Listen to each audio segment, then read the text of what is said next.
We're back. I'm Marshmallow. I'm talking here with Hitler. Say hi, Hitler. How, Hitler? And we're drunk on a weeknight. Gentlemen, welcome to the 2015 fantasy football season. Oh, my God, I love football.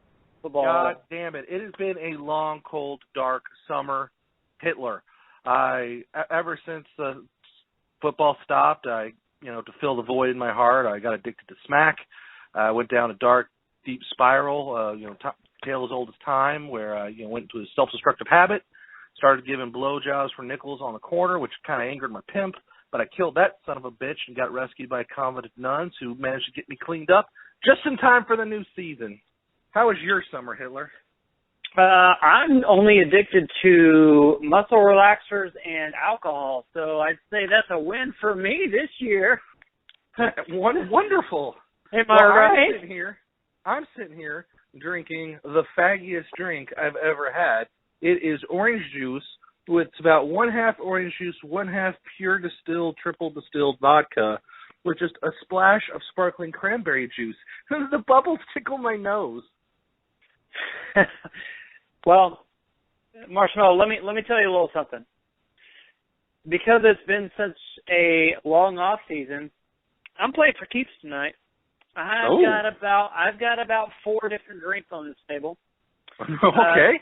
I have a little bit of Bird Dog Blackberry whiskey, along Tried with and true.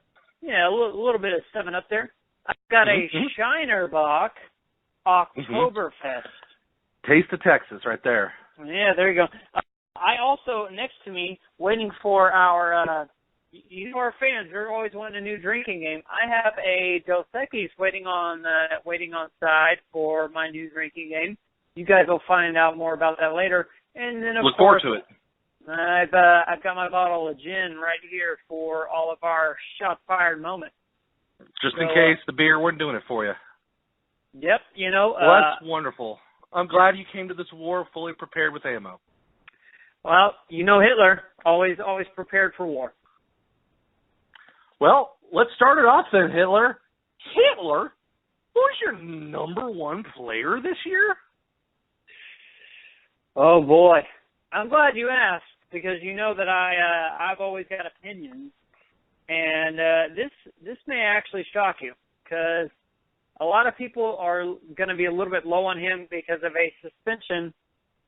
About the other 50% are going to be just as high on him because of his production in 2014. I like Le'Veon Bell this year.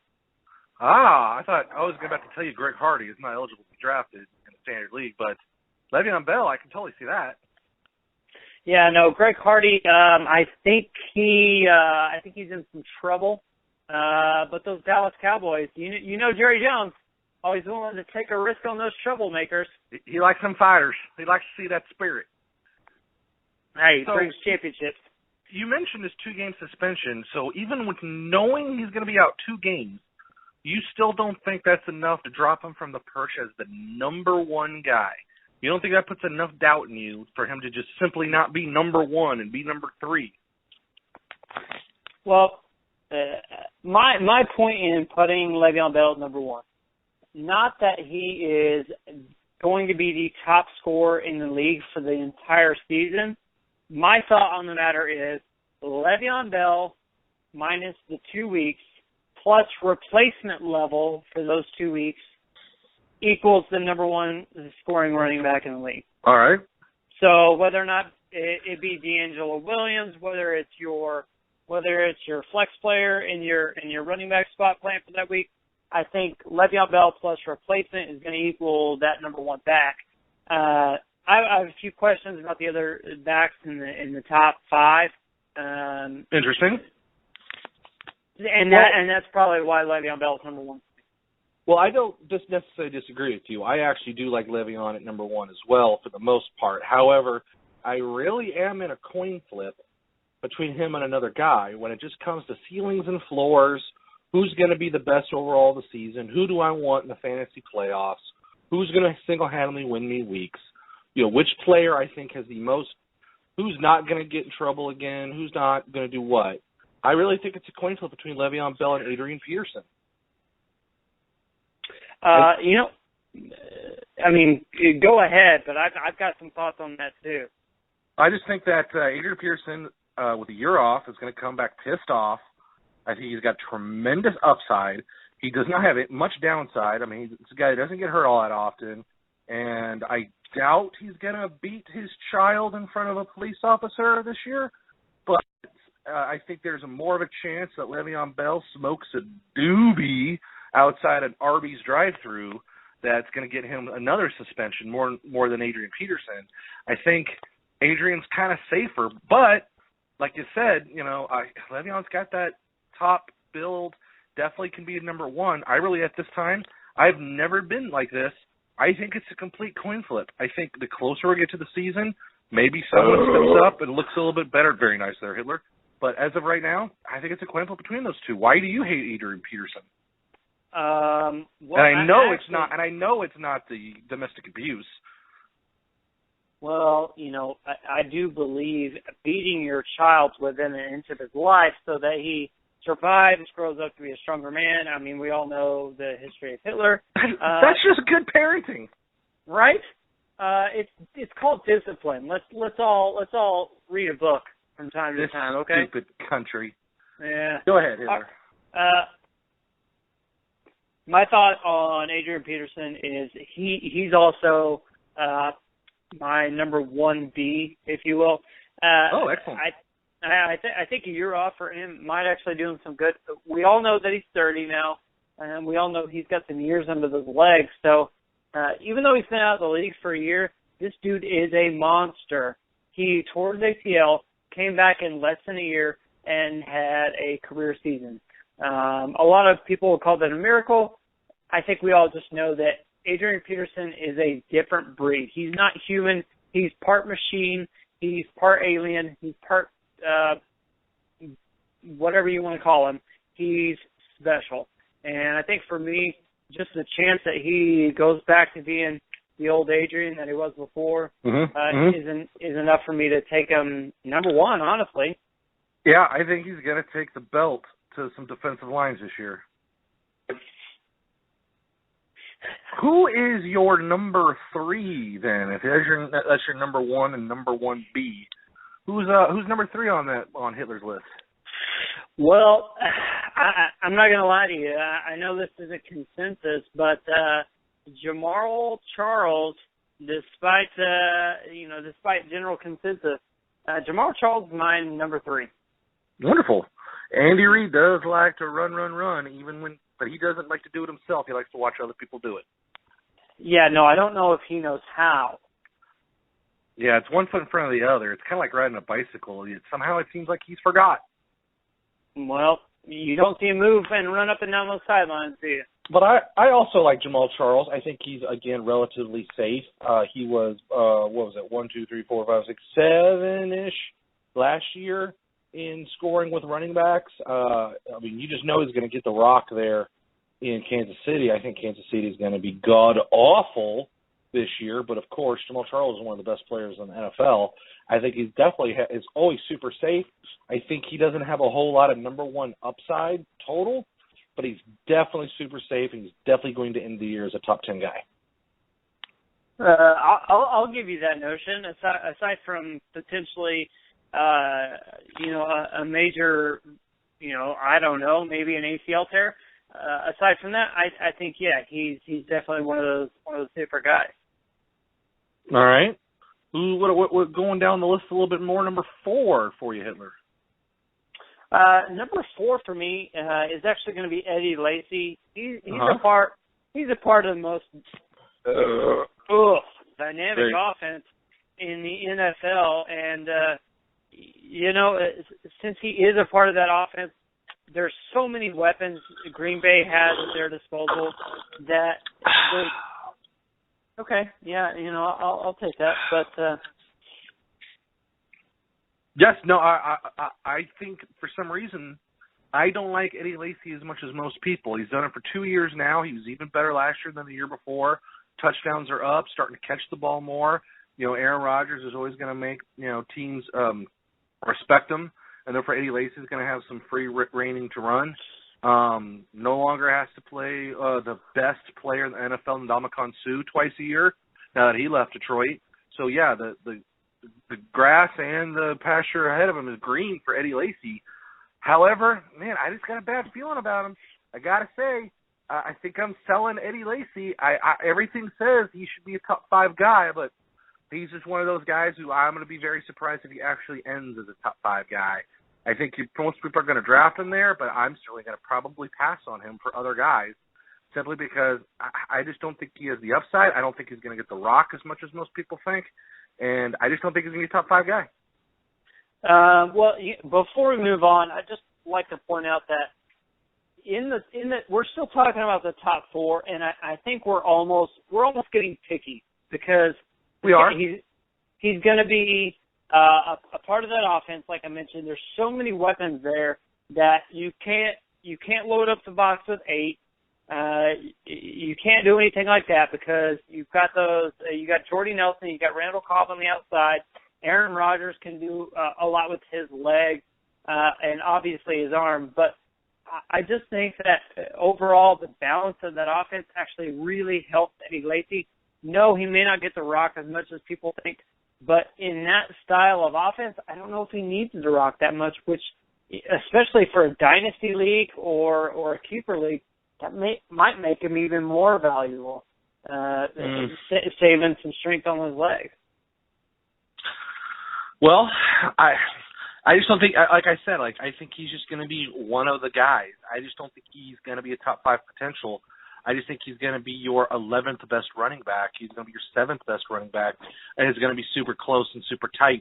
I just think there's other guys with more upside. For instance, my pick, Matt Forte. I think he's going to have a really good year this year. He did catch over 100 balls last year, which is not going to happen this year. But he is going to get – there's some Jay Cutler cannot throw the ball, but he sure as shit can fucking hand off the ball to Matt Forte. Matt Forte is going to run this year. He is – let's talk about Jay Cutler.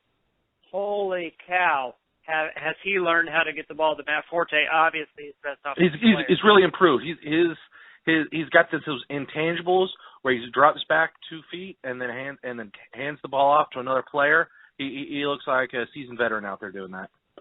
That's what NFL quarterbacking is all about. What's the most amazing about that is the fact that he's able to do it without even putting out a cigarette. Isn't that crazy? He has that much body control. That is pretty wild, and he's barely on depression medication during the games.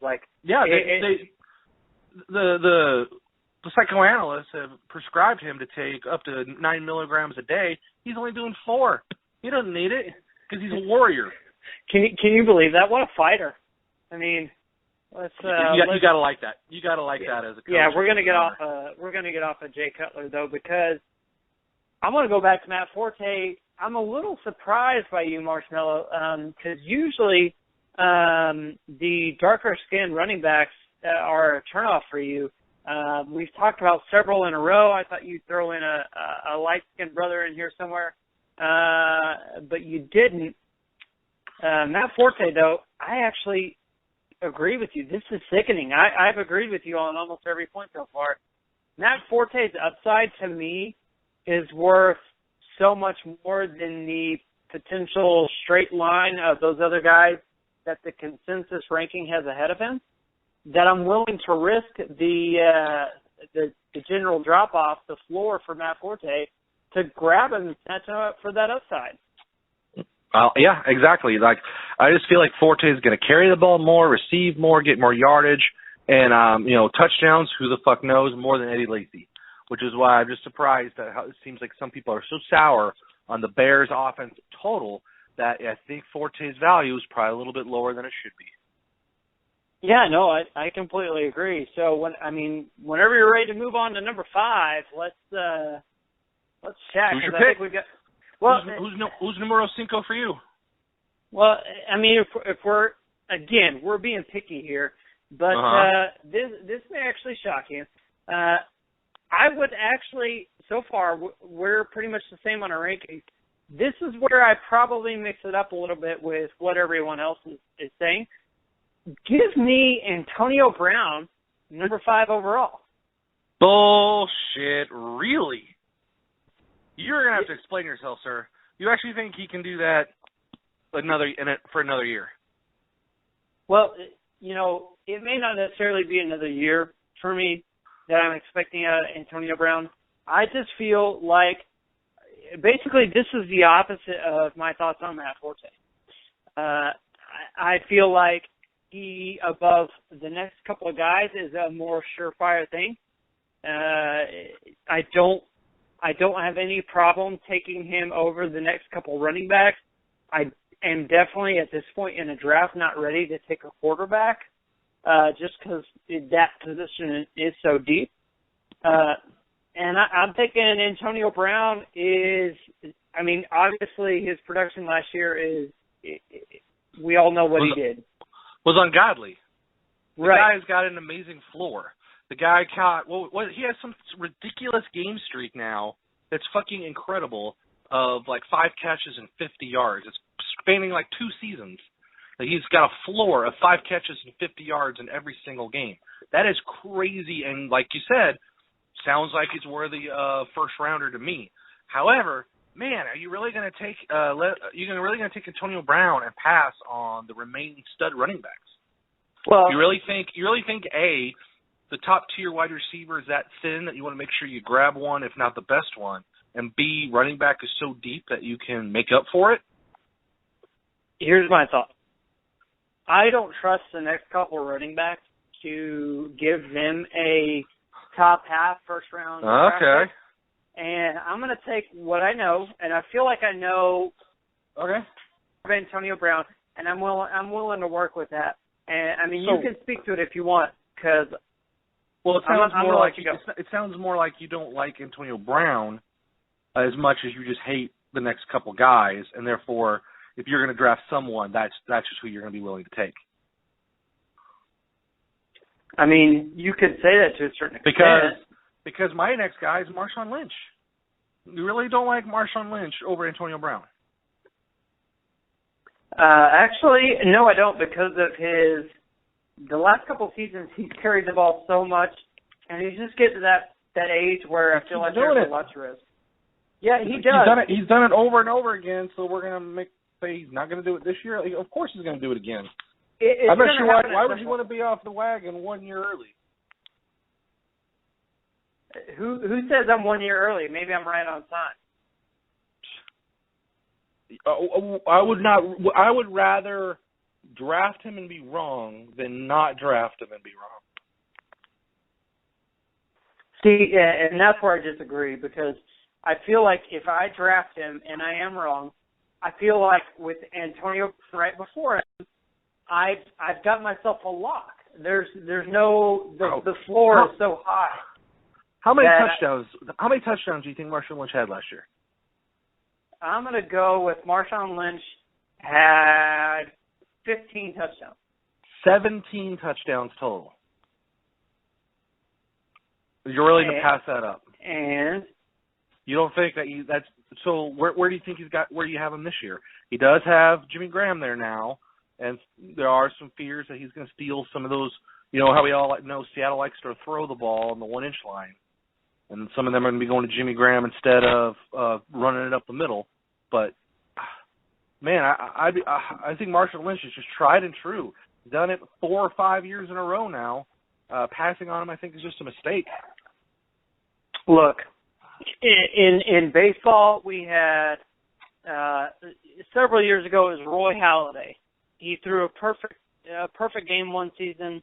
The next season, he was stick a fork in him. He's done. Baseball again. Albert Pujols. Year after he gets his mega contract, he's worth dog shit. It happens all the time. I told you never to talk about baseball here ever again. Well, How dare you?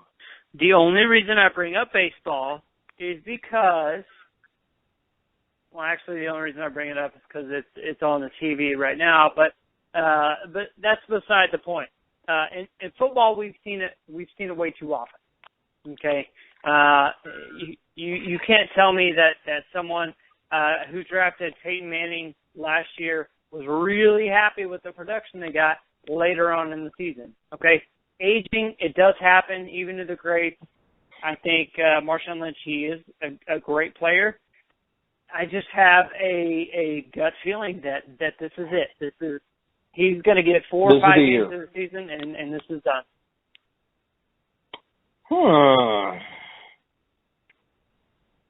I disagree with you, sir, and say that Marshawn Lynch is going to start more than 12 games this year.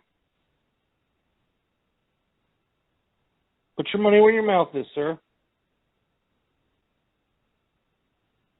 He is going to definitely play enough games. He's going to, I know this injury thing, the age, the miles, and all that stuff, he's going to be fine. He's going to start every game, but you're giving me a little leeway there, and I'll take 12 games.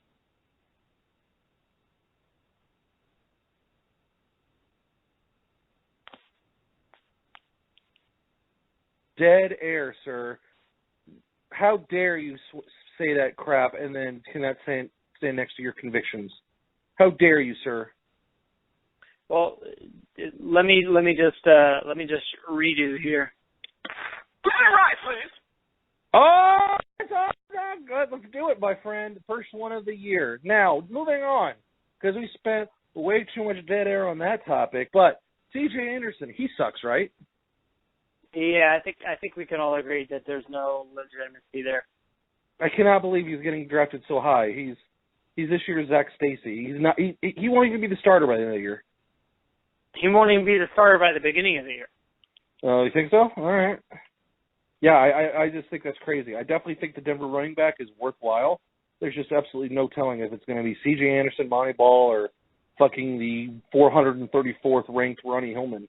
But someone's going to get the ball there, and there's just no way it's going to be C.J. Anderson 20 times a game for the whole season. Let's see here. Moving on down the line. New War Eagle, Bird of War, DeMarco Murray. Fuck. Fucking A. You like him, huh? No. Fuck that guy. No. I'll say it again. DeMarco Murray. Piece of shit. Ah. That's what's wrong. Look, when he walked away from Dallas, and even though Dallas kind of forced him to walk away. Walked away from a lower paycheck to a higher paycheck, you mean? Yes. I mean, let's be real. A true loyal player would have stuck by his team and said, you know what, Tony Romo, you took a pay cut. And you know what?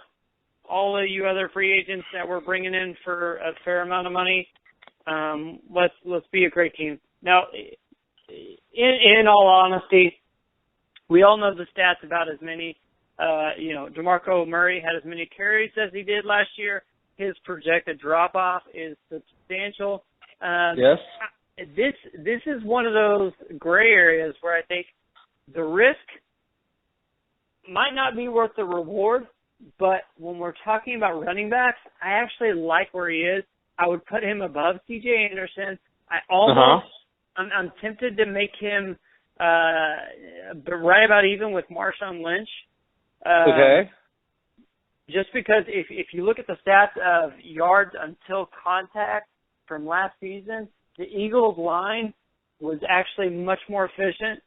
I mean, granted they had LaShawn McCoy, so it's not just some bum there at running back, but their yards before contact, that could provide DeMarco Murray with substantial room to move. No, I love DeMarco Murray. I think he's a really good running back on going to the Eagles, an above-average offense. But I think he's kind of getting drafted probably about right. He definitely has upside, but he also has all those question marks. The fact that he's got two pretty decent, solid running backs on his team as well. It's a triple-threaded monster there. Who knows? He's just not going to get the ball 25, 30 times. And I don't. Well, all right. Well, I mean, you. Take it to that dealer. That's what happens when you marry Texas A&M Aggie. You have Texas A&M Aggie bottle cap openers and For most of you playing it's accepted. Mm. All right, so DeMarco Murray. Now, what about who he's replacing there? LaShawn McCoy going from Philadelphia to, just a juggernaut in Buffalo. What they've managed to do in Buffalo is just super.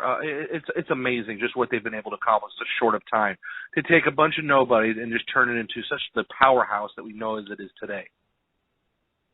So, do you maybe know something that I don't know? Like they traded. Well, I think after E.J. Manuel gets his first MVP this year, I think LaShawn McCoy has a very good chance to be Super Bowl MVP. Rex Ryan will be carried off by 17 players, because that's how many players it'll take, and we'll begin the new dynasty. It's just inspiring to see what they've been able to accomplish already. So. Oh, wait. Oh, shit. I'm sorry. I had 1993 notes here. Hold on. I got to scratch this out. Let me move. Gotta flip some pages. And, oh, shit. They fucking suck balls. Yeah, no. They suck. And while I like the idea of LaShawn McCoy, because honestly, the last couple of seasons, we've been talking about LaShawn McCoy much earlier in the draft. And right. The first thing that comes to mind when I talk about LaShawn McCoy outside the top 10 is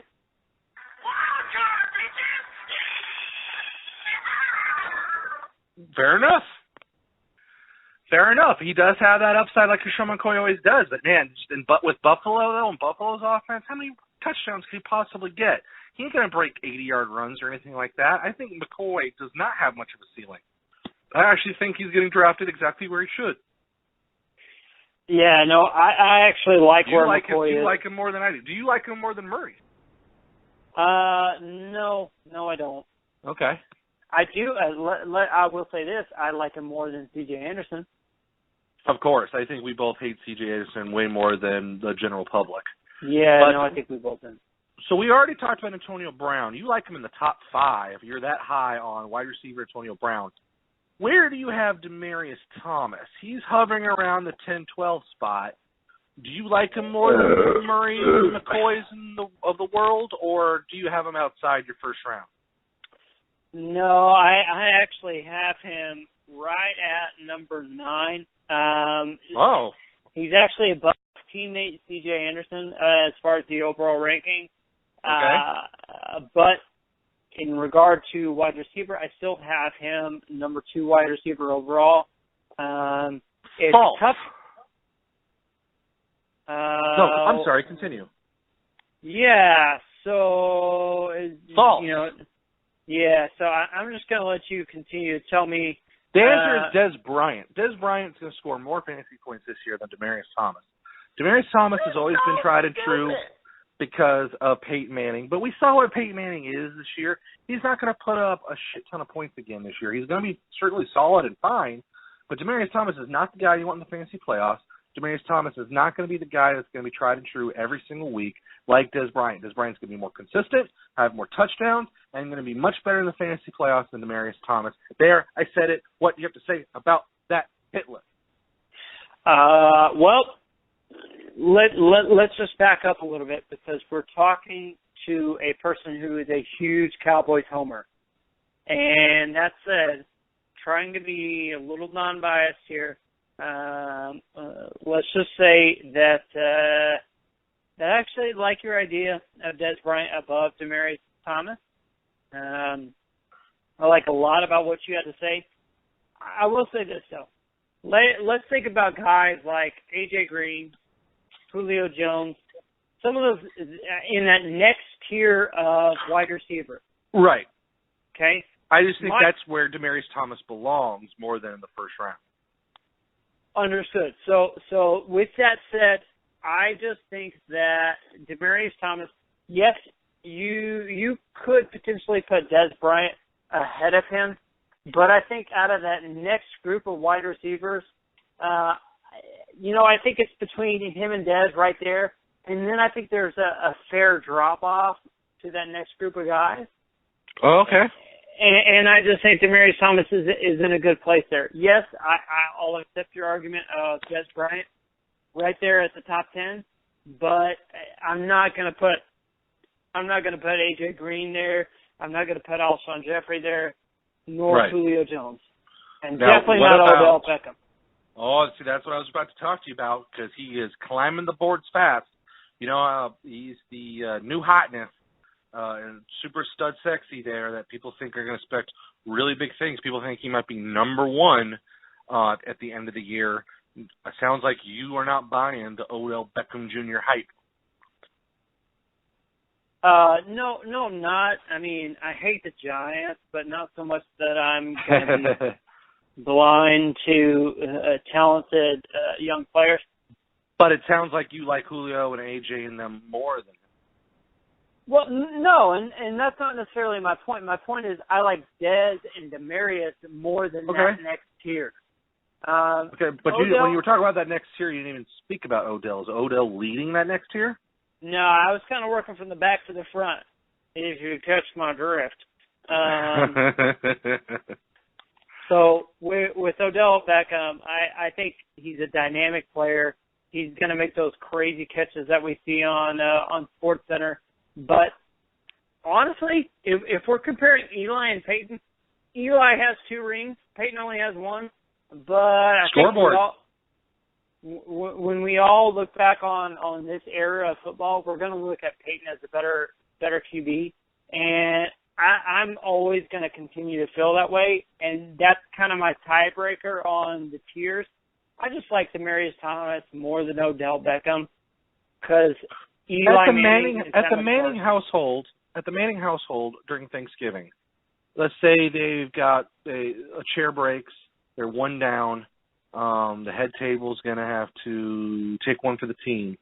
Who goes to the kiddie table, Peyton or Eli? Who does Daddy Manning say, son, you want to pick up your plate, move into the rec room? Yeah, no, I think we all know that's Eli. See, I disagree. Eli flashes his 2 rings. Peyton gets up with a gigantic fucking neck and head, hits his head on the chandelier as he stands up, wobbles out through the dining room. Shaniqua, that lifelong household maid, and there feels really bad for him, but he goes, no, it's okay.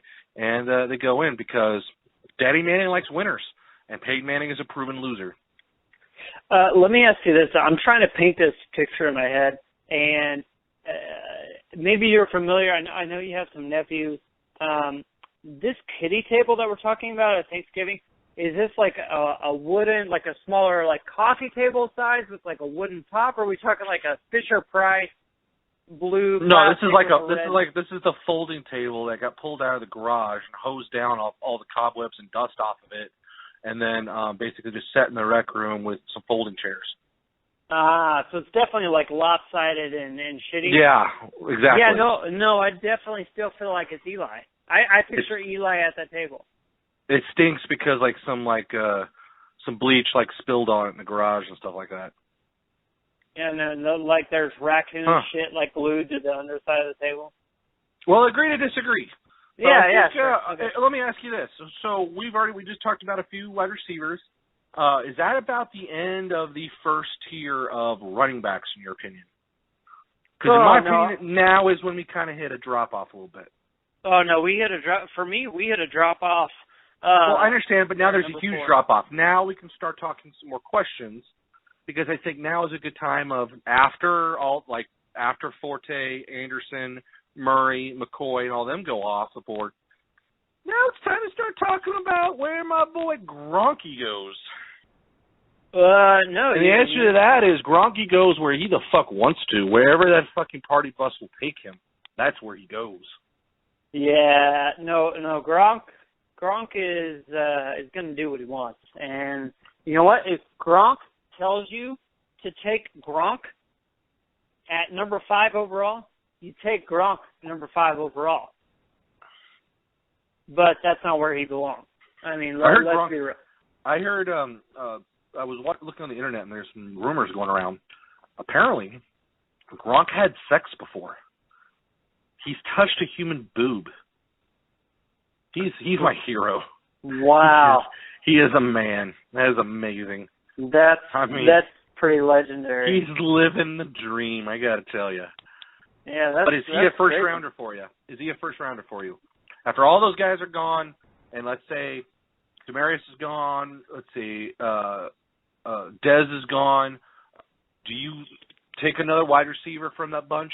Do you move on to the next running back? Or is that the time you pull the trigger on the tried and true Gronk?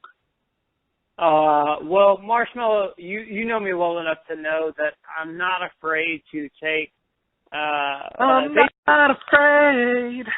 Yeah, don't take a stand. Don't sing. Everybody.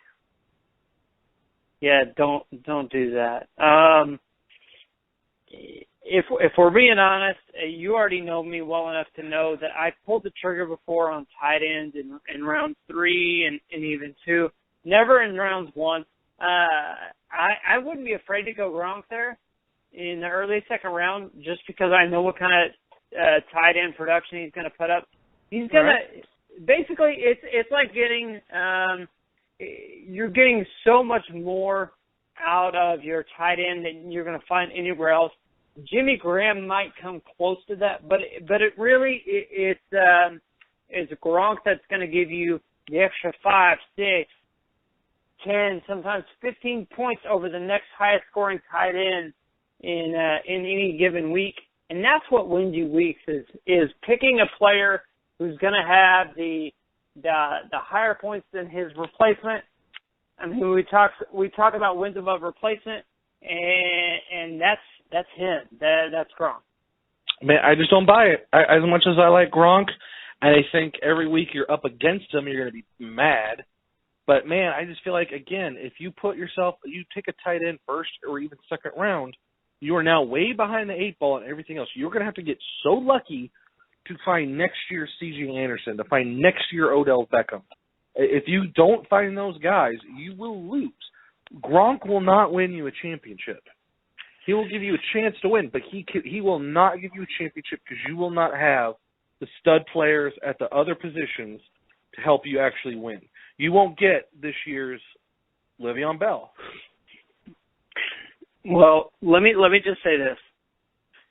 This year's Le'Veon Bell, i.e. what Le'Veon Bell produced last year, is not found in the first or second round. Let's be true and honest, because all right, so that's what I'm saying. You have to hit that though. I think you open yourself up of you now have to hit a home run. If you don't find that guy, if you're not the if you're 1 out of 12 people trying to find that guy, if you don't find him, you lose automatically. No, I agree with that to a certain extent, but let me just say this. Let's say, for example, you're playing Owen Daniels in your tight end spot. He gets you 3 catches for 50 yards on average a week, right? Is that a fair assessment, Owen Daniels? Oh, well, I think that's more James Casey numbers, but okay, go with that. Dropping the James Casey on me. All right, that's fair. Okay, so let's say maybe he does a little more. Let's just use that as an average. If Gronk is going to score me even just 15 points a week on average, more than that, typically in a competitive league, your games are won or lost within about 15 to 20 points. That's enough to flip one way or another. Now, to your point, you do have to sacrifice points scored by another position, but I think that there's always going to be an argument for Gronk in the early second round. We can move on. We don't have to. I actually kind of like Gronk early second.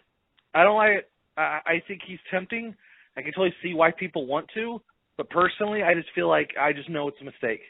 As much as you think it's a good idea, it's a bad idea, and you just have to talk yourself out of it. You just have to go into the draft knowing I'm not taking Gronk before pick X, which automatically means I'm not getting him because somebody else will take him before that. Let me ask you this. With that said, Gronk. I'm not taking Gronk until the 3rd. Okay. And that's late. And that's late 3rd because the rest of the players are gone. Right, but let me ask you this. Didn't he have sex with a porn star?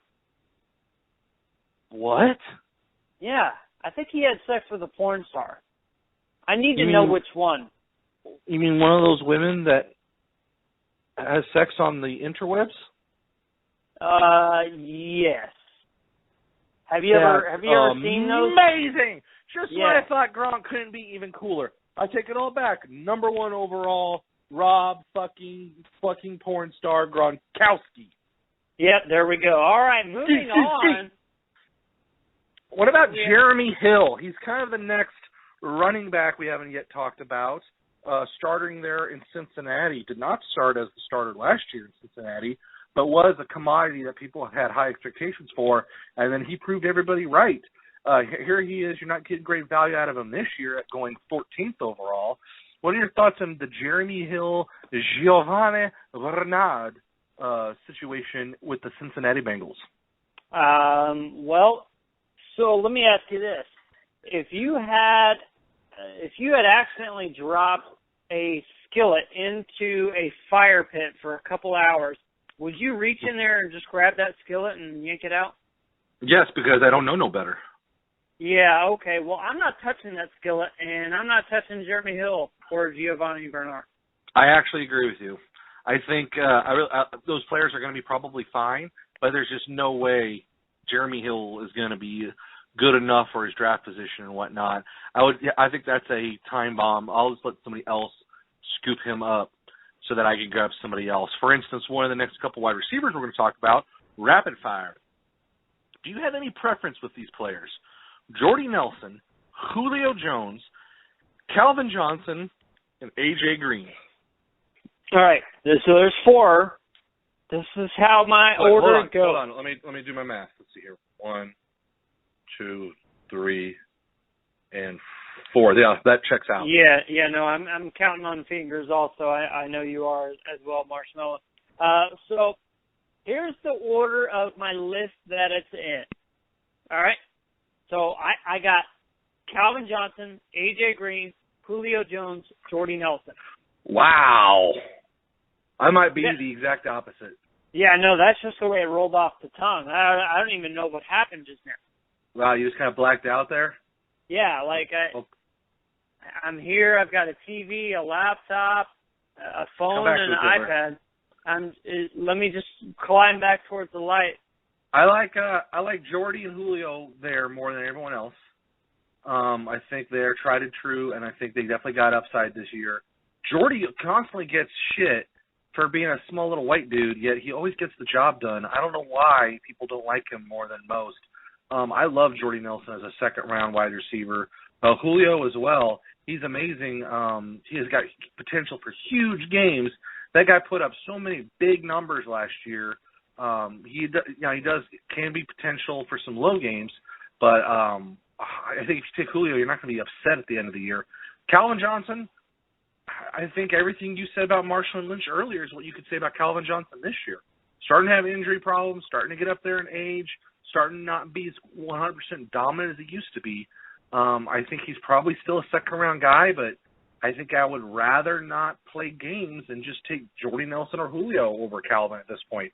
And frankly, A.J. Green, I don't fucking have any idea about A.J. Green. The guy is so up and down, it seems. On a shitty team with a shitty quarterback, injuries, how many big games does he have? What's his upside? Frankly, I think he's a distant fourth.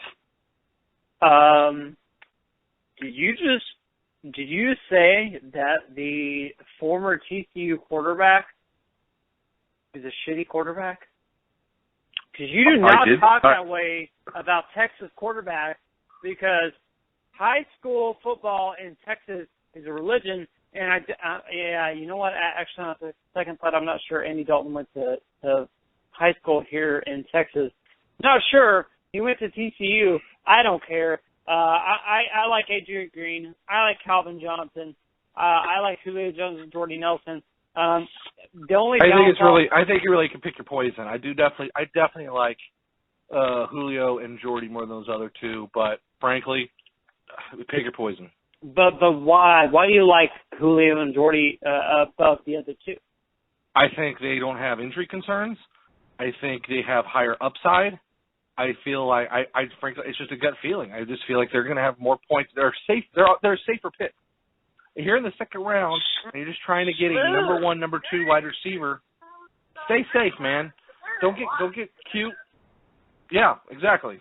Don't get cute. Don't just take Julio and be happy with it. Now Calvin, sure, fine, grab him, but that's personal preference. I think if you want Calvin and you think he can round back into form this year, then yeah, take him. You're getting great value out of him if you think he can round back into form, but I don't think he will, and I think he'll just end the year as the 8th best wide receiver, and therefore I'd rather have Jordy or Julio more.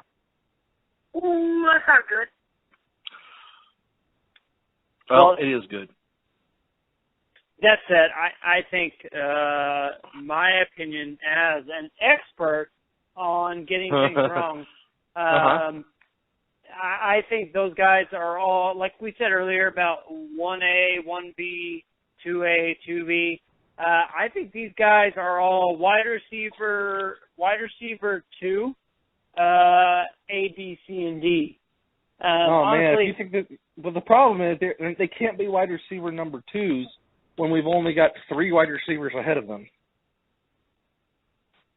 We're talking about tiering here. I think. Okay, tiering. Okay. Yeah, that's exactly what I mean. And when we're talking about overall draft picks, I'm so smart. My point being, if Odell Beckham goes, I feel like I've lost a little something there. But if Jordy Nelson goes right before I pick, and I've got one of these next 3 guys, I feel like I'm really lucky because someone's making my job easier. I don't think you could screw up there. It's really just which one do you think is going to score 20 more points than the other. I think Julio has a better chance to score 20 more points than Calvin, but in the end, man, it don't matter that much. No, this part of the draft, this part of our ranking that we're going through, this will not make or break. Yeah, it's not going to make or break your season. Most people are going to make help you make the choice for you because they're going to pick them in front of you. But right. Hitler, we just talked 19 different players, mostly running backs, wide receivers, with also a Gronk. We didn't mention a single quarterback. Aaron Rodgers right now is being drafted as the 20th overall player. Do you agree with A, Aaron Rodgers as your number 1 quarterback, and B, drafting him this late second round? I actually do. I like where he's going right now. I feel like it's a fair spot. He's got enough weapons around him between Eddie Lacy behind him in the backfield and Randall Cobb and Jordy Nelson as wide receivers. He's got enough tools to work through his success as a quarterback. He's going to find it, obviously. He's a QB1 for a reason. I like where he's at late second round. I feel like that's fair just because I do feel like quarterback is very deep again this year. But at the same time, at late second round, you're locking in the best QB.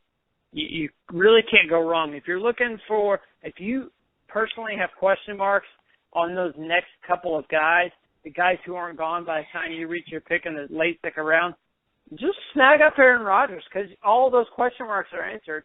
You know he's going to perform. He's a great QB. Just take away all those question marks and lock that down. I agree with you on the most part.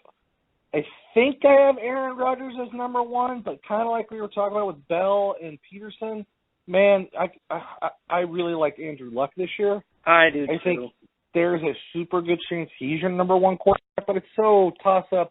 Why not grab the guy that's done it 5 years in a row, who doesn't throw as many interceptions, blah, blah, blah, and just take Aaron Rodgers. But I feel like we're a little early in the season. Most drafts are 2, 3, 4 weeks away. I think Aaron Rodgers' value is going to start going up and up. I think if you can get him at 20, that's great value, but I'll be very surprised if by the time people actually start drafting, he's not closer to like 14. Really? Okay. Because I just don't think that's the average. Because as many people, if his average is 20, that means the same amount of people are taking at 16 as he's going 24. And my guess is when we start getting closer to more drafting, more people are going to take him at 16 than wait till 24. That average is going to go up, up, up, up, up. And that's true. And you know what? If the average goes up, I don't care because I feel like that's just going to drop down guys like Jordy Nelson and A.J. Green, Calvin Johnson. I don't really care because I feel like I'm getting those guys at a great value as well. If he goes up, I don't care. If he goes down, good too. As long as he's right there in that range, maybe early third round, late second round, I feel like that's a good range for him to fall into, depending on the league you're in too. So obviously, a PPR league might change some of these things that we're talking about now, but to the same extent, you're dealing with a lot of wide receivers who are going to get a lot of those points as well. So, yeah. Well, Hitler, that's our top 20 right there. Is there any players kind of going outside the top 20 that you think's a mistake that you do have in your top 20? Any of those guys that you think hopefully you think you can get great value out of? Well, you know, we've talked about some of them actually, believe it or not, between Randall Cobb and Andrew Luck. But there is one guy, and Marshall, you might actually be surprised because I did a little bit of homework. And wow. believe it or not, I actually have an interview with one of our fans from the show who just so happens to be typically a top drafted running back in the league. When did you do this? Well, like I said, I did a little bit of homework. I had to pull some strings to get him in during training camp. Good hustle there, friend. Yeah. So let me just bring up the call. Let me bring in the interview. All right, let's play this.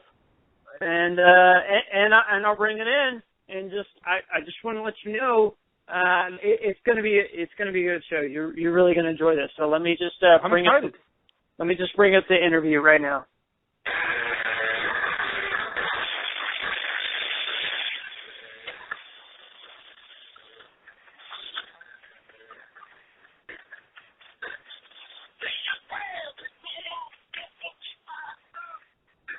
All right, and I'm here with Arian Foster of the Houston Texans, running back. Arian, you've been in the news a lot lately between your injury and obviously the upcoming season. There have been some question marks surrounding your health. How are you feeling, buddy? My groin feels like Jesus on the cross. The blood pours as it seeps into the ground. Yeah, so speaking of that, you did also make some headlines regarding your religion and the way you feel about Christianity overall. Do you care to comment about any of that at this time? Oh, yes, I'm glad you brought that up because the fact that there is no God, the devil killed him. Hail Satan. Okay, well, so in that regard, I feel like maybe we're missing out on some facts here. I kind of asked about the injury overall. When will you be able to play again for the Texans? I plan to play when my Lord allows me to play. I've been eating a hearty, rich diet of kale, cabbage, and spinach. The sulfur from the ground rising from my Lord's domain fuels my muscles and bones, and I will be stronger than ever to smite the Christians on the field and destroy and wipe the earth of their sacrilege. So at this point in time, you have no second thoughts regarding religion, and maybe that's why you suffered through so many injuries over your career. There's no ties there. You don't feel like that's maybe more than coincidence? Not at all. The blood of the infidels will run high. Praise Satan in all his glory. The smoke will rise and evil shall prevail. With that said, at this point in time, do you have any thoughts on the upcoming season, Arian? Because a lot of Texans fans are really excited. I mean, they've got J.J. Watt on the other side of the ball. You're kind of the offensive representative. What do we have to look forward to from some Texans football this year? I will come back. I'm stronger than ever. I will run 666 yards this season, all in the name of my Lord, and we'll go 7-9. 7-9. So the guys, I'm actually friends with a few Texans fans. They're looking for a little bit more than 7-9. What do you have to tell the fans about this year, maybe some upcoming years? They're really excited for the future of Texans football. Do you have anything positive for them at this time, or is it all pretty much shitty news? Yes, I am running a charity function this Sunday. Please come down and for every soul that we are able to acquire, my yardage should be going up 50 yards total. So if you do want me back on the field to play for your Houston Texans, Houston, come on down, sell your soul to the almighty devil, and we'll make it happen, and let's win the Super Bowl this year. Huzzah! All right. Okay. Well, Arian, you've been a great guest. I appreciate you having you on, and we'll see you next time you call into the show. Thanks, Arian. Thank you. Praise, hail Satan. Christmas is a lie. Yeah. Okay. So, Marshmallow, that was my interview with Arian Foster earlier. That guy is intense. Yeah, he's intense. I think he's kind of a psychopath. That's just me, though. Your thoughts on that interview clip? Pretty good. Well done on you, my friend there, Hitler. That was a good get. That was a good get. Yeah, I mean, I had to pull some strings to get there. You know my feelings as Hitler with maybe some folks who feel a little bit differently than I do. That's something that's pretty tough for me generally. That was a tough stretch. Well, good on you, Hitler. Good. I like to see that gumption in you. Well, I think we're about done here, unless you got any closing thoughts, my friend. Well, I mean, I know we missed out on a few of my drinking games, and I told all the viewers who texted in after our last episode that I would make sure to play the new drinking game, and believe it or not, Marshmallow, I actually kind of forgot. If you can't believe it. Shit. Well, I think with that interview, you made up for it. Yeah, I feel like we'll be able to do that next time. We'll be able to do it next time. I'm going to make it up to the viewers. The deal is, every time we talk about Dez Bryant and his awesome Dallas Cowboyness, I'm going to throw up the X, and every time we say Dez or Bryant or Dez Bryant or Cowboys for that matter, I'm going to chug a Dos Equis, and that's how I'm going to end this show. So I'm signing off, Marshmallow. I'll see you next time. Chug, and go fuck yourself.